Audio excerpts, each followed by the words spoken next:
Ако ви кажа, че вчера съм си говорила с Бога, как ще реагирате? Ще се обадите ли веднага на 112, за да приберете една психично неуравновесена личност, която се разхожда на свобода?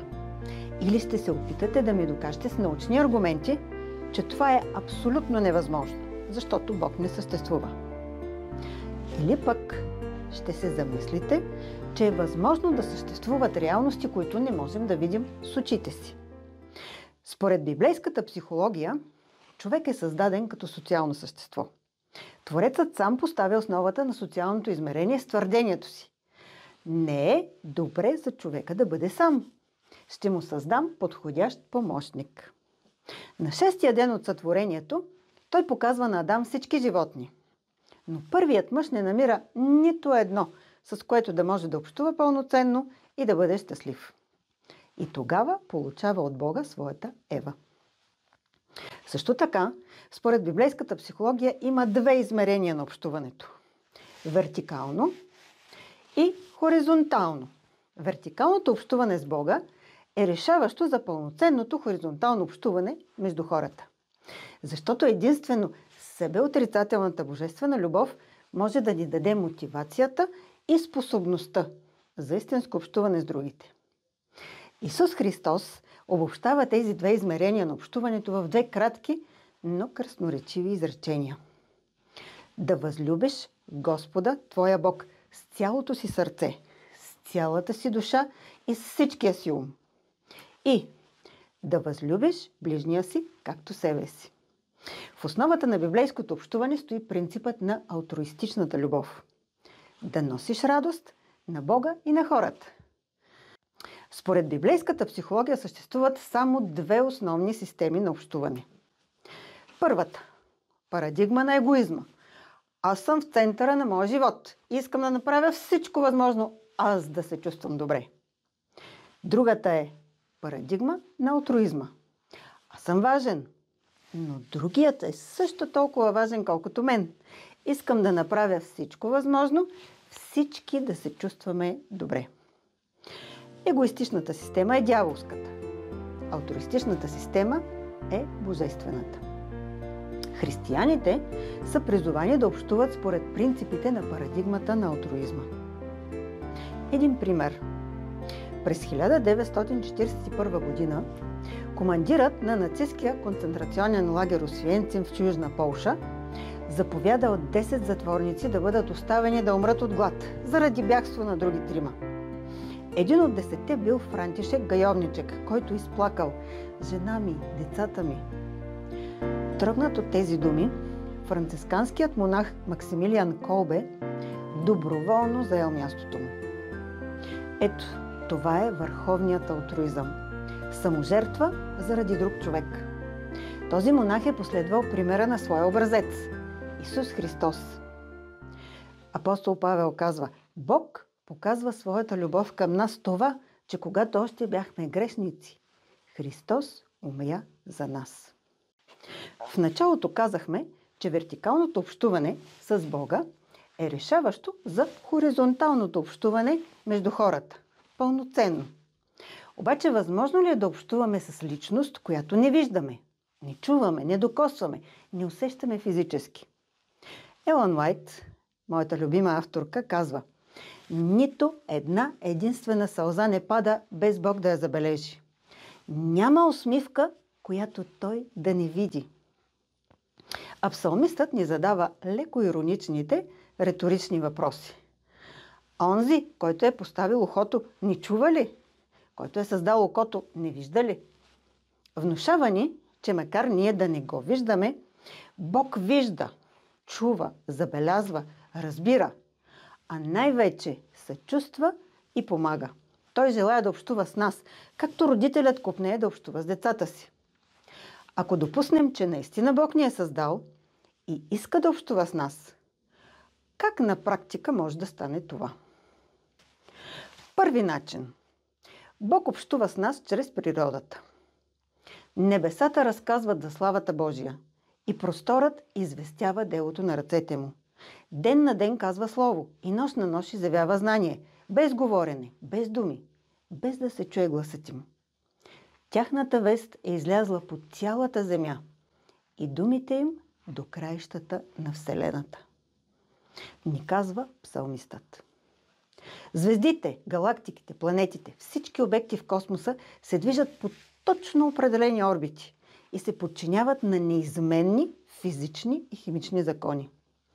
Учените установяват много фундаментални физични константи, които са универсални и стойността им е постоянна във времето. Например, скоростта на светлината във вакуум е точно 299 милиона 792 хиляди 458 метра в секунда.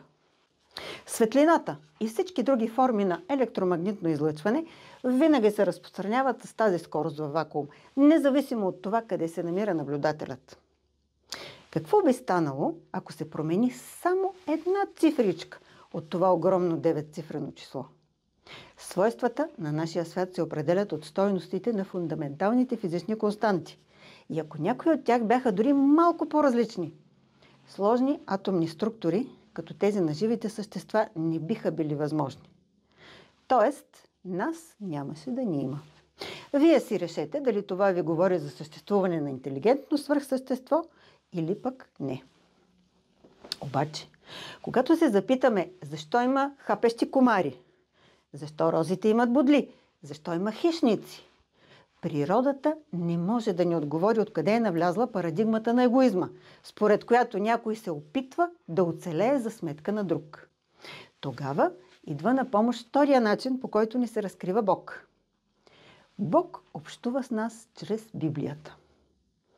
Има един библейски стих, който много ме трогва. В него говори самият Бог. И сега, понеже извършихте всички тези дела, казва Господ, и аз ви говорих, като ставах рано и говорих, а вие не послушахте. И ви виках, но не отговорихте. Бог ни говори чрез тази книга, но тя често стои на рафта и събира прах. Той ни вика от страниците й, но трябва да я отворим, за да чуем този глас. Как можем обаче да бъдем сигурни, че Библията е достоверен източник? Нейната достоверност е била многократно оспорвана в миналото, докато един арабски пастир не попаднал случайно през 1947 година на преписи на библейски книги, датиращи между 3 век преди Христос и 1 век след Христос. Преписите показват, че нашата съвременна Библия е абсолютно надежна, защото е била запазена непроменена най-малко от преди 2300 години. Трети начин. Бог общува с нас чрез провидението. Провидението наричаме Божията намеса в Вселената. Бог поддържа живота на всичко живо като цяло, но и се намесва в живота на отделните хора. Тази намеса в живота ни в особени за нас моменти християните наричат провидение. Ще разкажа за втората драстична намеса на провидението в моя живот, която ми показа, че Бог се вълнува от моето щастие. Веднага след университета ме приеха в езиковата гимназия като учител. Работих 1 година, мина лятната ваканция и на 1 септември се връщам на работа. Не можете да си представите ужаса ми, когато от канцеларията ми казаха, че ми е написана заповед за освобождаване. И кариерата ми на учител в това училище е приключила. Без никакво предизвестие, без предупреждение. Абсолютно нищо. Останах като втрещена. Тогава нямах никаква представа за кодекс на труда, за трудови права и единственото, което се сетих да направя, е да поискам среща с директорката. Дори не си спомням дали се помолих Бог да ми помогне, въпреки че от няколко години бях вече християнка. Почуках на вратата на директорката и влязох. Попитах я, защо имам заповед за освобождаване от длъжност, и тя ми отговори, че през изминалата учебна година получила информация, че съм проповядвала вярата си на учениците. Отново останах много изненадана, защото това не беше вярно. Казвала съм нещо, ако някой ме е питал или пък във връзка с урока. Казах и, че тези обвинения не са верни. Даже не помня какво друго си казахме, но поговорихме не повече от няколко минути. И след тези няколко минути тя ми каза следните думи: не си вземай заповедта. А това означаваше, че все едно отново ме взема на работа. И аз излязох от кабинета. Но едва по-късно осъзнах какво всъщност се беше случило. Само за 5 минути Бог беше променил отношението на тази директорка към мен, което цялата изминала година беше много отрицателно и такова се остана, докато не дойде нова директорка. Но тази жена, която ме беше уволнила без никакво предупреждение, след 5 минути ме върна на работа. Аз бях казала само няколко искрени думи. Останалото свърши Бог. Затова никой не може да ме убеди, че Бог не се намесва в живота ни чрез провидението си. Аз лично мога да удостоверя тази намеса с трудовата си книжка. В нея е записана 1 година трудов стаж, следва прекъсване и на другия ден трудовия стаж започва отново на същото работно място, при същите условия, без никаква основателна причина за прекъсването. И така, Бог общува с нас чрез природата, Библията и провидението. Но общуването е двупосочен процес. Ние също можем да общуваме с Бога. Ние общуваме с Бога чрез изучаване на Библията. Както казахме, Бог общува с нас чрез послания от Божието Слово. А пък ние общуваме с Него, като го изучаваме внимателно и с молитва. Пророк Еремия казва: като намерих Твоите думи, ги изядох. И Твоето Слово ми беше радост и веселие на сърцето. Изяждането на Словото е символ на дълбокото и внимателно изследване на Библията. Когато я четем, ние откриваме Бога в Неговите директни послания към нас, както и в библейските истории. Затова искам да отправя едно предизвикателство към всеки, който гледа това. Независимо дали си християнин или не, започни всеки ден да четеш част от Библията. Псалмите, притчите, Евангелията са отлично начало. Опитай и виж дали наистина няма да откриеш на страниците една невероятна личност. Ако Бог не съществува, няма да изгубиш абсолютно нищо. Но ако съществува, ще можеш наистина да чуеш гласа му. 5 начин. Ние общуваме с Бога чрез молитвата. В бестселъра "Пътят към Христос" Елън Уайт казва: молитвата е разкриването на сърцето пред Бога като пред приятел. Не, че това е необходимо, за да разбере Той в какво състояние сме, но за да станем ние способни да приемем Него. Молитвата не довежда Бога долу при нас, а издига нас горе при Него. Молим се за своите нужди. Псалмистът казва в притеснението си: вечер, сутрин, на обяд ще се оплаквам и ще стена, и Той ще чуе гласа ми.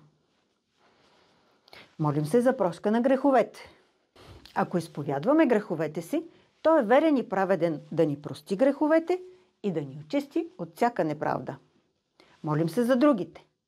И така, изповядвайте един на друг греховете си и се молете един на друг, за да оздравеете. Голяма сила има усърдната молитва на праведния човек. Молим се дори за враговете си. Но аз ви казвам, казва Исус, обичайте неприятелите си и се молете за онези, които ви гонят.